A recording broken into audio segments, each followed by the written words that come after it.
ربی اشرح لی صدری ویسر لی امری واحلل عقدۃ من لسانی یفقهوا قولی اللہم فقہنا فی الدین اللہم فقہنا فی القرآن رب زدنی علما رب زدنی علما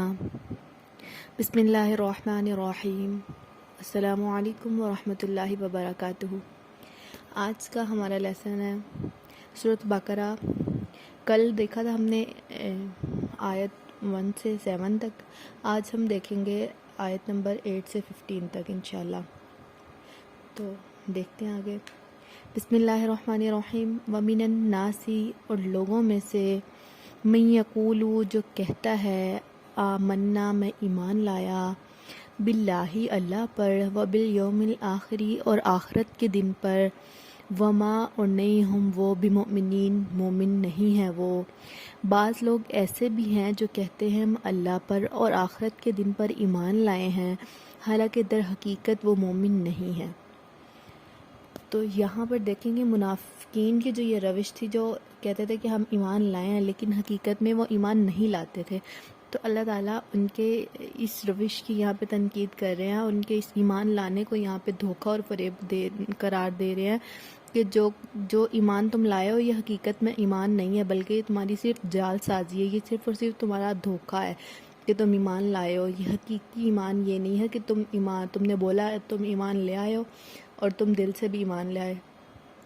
یعنی تمہارے قول و فعل میں تضاد ہے۔ آگے دیکھیں، یخادعون اللہ، وہ دھوکہ بازی کرتے ہیں اللہ سے، والذین، اور ان لوگوں سے، آمنوا، جو ایمان لائے،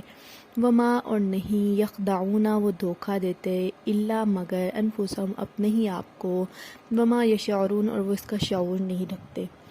وہ اللہ اور ایمان لانے والوں کے ساتھ دھوکہ بازی کر رہے ہیں، مگر دراصل وہ خود اپنے ہی آپ کو دھوکے میں ڈال رہے ہیں اور انہیں اس کا شعور نہیں ہے۔ یعنی وہ اپنے آپ کو اس غلط فہمی میں مبتلا رکھتے تھے کہ ان کی منافقانہ روش جو ہے ان کے لیے بہت فائدہ مند ثابت ہوگی۔ وہ سمجھتے تھے کہ جو مسلمان ہیں یہ تو بے وقوف ہیں جو اتنی مشکلات اٹھاتے ہیں، تو جو ہم نے اپنا طرز عمل اختیار کیا ہوا کہ جس طرف اپنا فائدہ ہے اسی طرف کو چلے جانا، یہ سب سے بہترین طریقہ ہے، یہ سب سے بہترین روش ہے۔ تو اللہ تعالیٰ یہاں پہ ان کی تردید کر رہے ہیں کہ جو تم سمجھتے ہو کہ دھوکہ بازی کر رہے ہو اللہ اور اس کے رسول کے ساتھ، اور جو لوگ ایمان لائیں ان کے ساتھ، تو یہ دھوکہ بازی تم ان کے ساتھ نہیں کر رہے ہو بلکہ اپنے آپ کے ساتھ کر رہے ہو، کیونکہ اس کا نقصان تمہیں ہی ہوگا، دنیا میں بھی تمہیں ہی ہوگا، کیونکہ جو دھوکہ کرتا ہے وہ کبھی بھی چھپ نہیں سکتا۔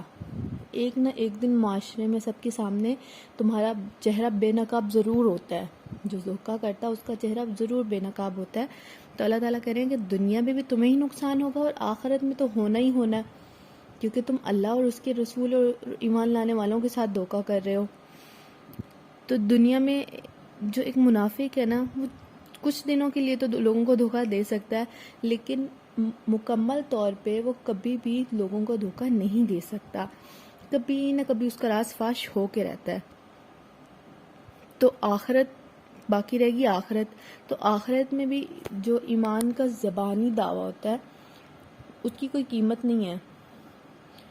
مطلب یہ کہ آپ زبان سے تو دعویٰ کر رہے ہیں کہ میں اللہ اور اس کے نبی پر ایمان لایا، لیکن عمل اس کے خلاف ہے۔ تو دیکھیں کہیں ہمارا بھی یہی حال تو نہیں ہے کہ ہم زبان سے تو دعویٰ کر رہے ہیں کہ ہم مسلمان ہیں، ہم اللہ اور اللہ کے نبی پر ایمان لائے ہیں، لیکن ہمارا جو عمل ہے وہ بالکل اس کے اپوزٹ جا رہا ہے، بالکل ہم اللہ تعالیٰ اور اللہ تعالیٰ کے رسول صلی اللہ علیہ وسلم کے احکامات کی پیروی نہیں کر رہے ہیں، ان کے دین کو سمجھ ہی نہیں رہے ہیں، ہمیں جو تعلیمات دی گئی تھیں ہم ان کی طرف لپک ہی نہیں رہے ہیں، بالکل ہمارا اس طرف دماغ ہی نہیں ہے، اس طرف ہماری سوچ ہی نہیں ہے کہ ہمیں اس راستے پہ بھی چلنا ہے جو اللہ تعالیٰ نے ہمارے لیے منتخب کیا، ہمیں اس کی طرف بھی بڑھنا ہے، ہمیں آخرت کے لیے بھی کچھ کرنا ہے۔ ہم صرف زبان سے اقرار کر کے بیٹھ تو نہیں گئے ہیں بس کہ ہم نے اسلام قبول کر لیا کلمہ پڑھنے سے، بس کلمہ پڑھا ہم مسلمان ہیں، ہم تو کبھی نہ کبھی جنت میں چلے ہی جائیں گے۔ ہمارے دماغوں میں ایسے خیالات تو نہیں ہیں کہیں۔ تو دیکھیں کہ دنیا میں تو ہمارا یہ زبانی دعویٰ جو ہے کام آ جائے گا، لیکن آخرت میں ہم کیا کریں گے؟ آخرت میں تو اس کی کوئی قیمت ہی نہیں ہے، اس کا کوئی ہمیں اجر ثواب ہی نہیں ہے، کیونکہ ہمارا عمل ہمارے دعوے کے بالکل خلاف رہا ساری زندگی، تو ہمارا دعویٰ کیا کرے گا؟ ہمارا عمل ہی جب نہیں ہوگا۔ آگے دیکھتے ہیں، فی میں قلوبہم، ان کے دلوں میں مرض ہے، فزادہم اللہ، پھر بڑھا دیا اللہ نے مرضاً ان کا مرض، وَلَهُمْ، اور ان کے لیے عذاب علیم، دردناک عذاب ہے، بما، اس چیز کے بدلے، کانو، جو وہ کرتے تھے، یکذبونا، جھٹلاتے تھے۔ ان کے دلوں میں ایک بیماری ہے جسے اللہ نے اور زیادہ بڑھا دیا، اور جو جھوٹ وہ بولتے ہیں اس کی پاداش میں ان کے لیے دردناک سزا ہے۔ یہاں پہ دیکھیں بیماری کا لفظ استعمال کیا اللہ تعالیٰ نے کہ ان کے دلوں میں ایک بیماری ہے، تو یہاں پہ بیماری سے مراد منافقت کی بیماری ہے، اور ساتھ ہی کہ اللہ نے ان کی بیماری میں اضافہ کر دیا ہے۔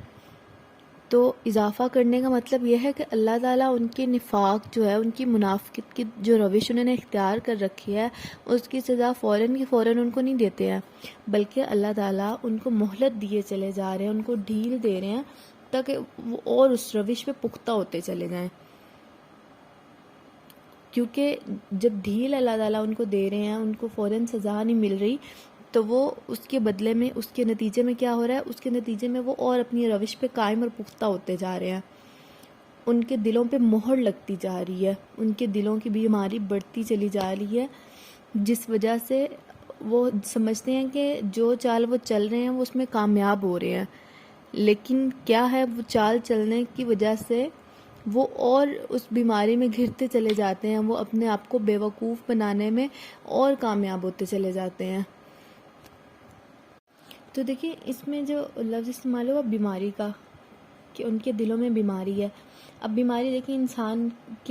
انسان کو جب کبھی کوئی بیمار ہوتا ہے، بیماری لگتی ہے، وہ کس وجہ سے لگتی ہے؟ جب اس کے عام حالات جو ہوتے ہیں،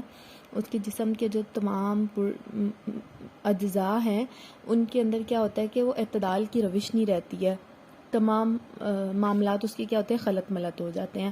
تو اسی طرح جب انسان کے یہ روحانی بیماری ہوتی ہے نا، کیونکہ ان کے دلوں میں چھپا ہوا کفر ہوتا ہے، اور وہ بیماری کی طرح ہی ان کو لگا ہوتا ہے، کیونکہ ان کو وہ عام نیکیوں سے محروم کر دیتا ہے نا، ان کو دوسرے راستے پہ چلا دیتا ہے۔ دوسری طرح ان کو اس طرح سے بیماری ہوتی ہے کیونکہ ان کو ہر وقت خوف ہوتا ہے اپنے جھوٹ کو چھپانے کا، ہر وقت ان کو یہ فکر لگی رہتی ہے کہ ہمارا سچ نہ سب کے سامنے آ جائے، تو یہ بھی ان کے لیے ایک بیماری کے طور پہ ان کو لگا ہوتا ہے کہ ہر وقت خوف جو ہوتا ہے یہ بھی ایک بیماری کی طرح انہیں لگا ہوتا ہے کہ ہماری سچائی سب کے سامنے نہ آ جائے، ہم جو چالیں چل رہے ہیں اس کا سب کو پتہ نہ چل جائے۔ تو وہ جو اس فکر میں رہتے ہیں، اس فکر میں جو ان کا یہ رہنا ہے، وہ ایک جسمانی مرض بھی ان کے لیے بن جاتا ہے اور روحانی مرض بھی بن جاتا ہے، جس کو وہ نہ کسی سے بیان کر سکتے ہیں، نہ کسی سے کچھ کہہ سکتے ہیں، بلکہ اندر ہی اندر وہ اس بیماری کا شکار ہوتے چلے جاتے ہیں۔ آگے دیکھتے ہیں، وَإِذَا، اور جب قیلا کہا جاتا ہے، لہم ان سے، لا نہ تفسدو، تم فساد کرو، فی الارض زمین میں، قولو کہتے ہیں، انما بے شک، نحن ہم، مصلحون اصلاح کرنے والے ہیں۔ جب کبھی ان سے کہا گیا کہ زمین میں فساد برپا نہ کرو، تو انہوں نے یہی کہا کہ ہم تو اصلاح کرنے والے ہیں۔ تو اللہ تعالیٰ نے یہاں پہ منافقین کی اس روش کو بیان کیا ہے کہ جو وہ کہتے تھے کہ نہیں ہم تو اصلاح کرنے والے ہیں، ہم تو فساد کرنے والے نہیں ہیں۔ تو یہاں پر اللہ تعالیٰ فرما رہے ہیں کہ صرف زبانی دعووں سے ہی مراد نہیں ہے کہ تم بولو کہ تم فساد کرنے والے نہیں ہو اور اصلاح کرنے والے ہو، تو صرف یہ جو تمہارے دعوے ہیں انہی پر نہیں مبنی ہوگا کہ تم نے بولا اور تم نہیں ہو، بلکہ اس طرح ہوتا ہے تو پھر ہر چور ڈاکو کے چوری کرنے کے بعد، ہر قسم کا نقصان پہنچانے کے بعد، گناہ کرنے کے بعد یہی کہتا کہ اپنے آپ کو مفسد تو نہیں کہتا، وہ پھر یہی بولتا کہ میں اصلاح کرنے والا ہوں۔ بلکہ اللہ تعالیٰ کہہ رہے ہیں کہ صرف دعوے پر اس کا مدار نہیں ہے، بلکہ اس کا مدار جو ہے وہ کام پر ہے، جو کیا جا رہا ہے. تو جو کام ہے، جو تم کام کر رہے ہو، اس کام کو دیکھا جائے گا. اگر تم نے وہ کیا ہے، جو کام تم غلط کر رہے ہو، تو وہ فساد ہے، اور جو کرنے والا غلط کام ہے وہ مفسد ہے.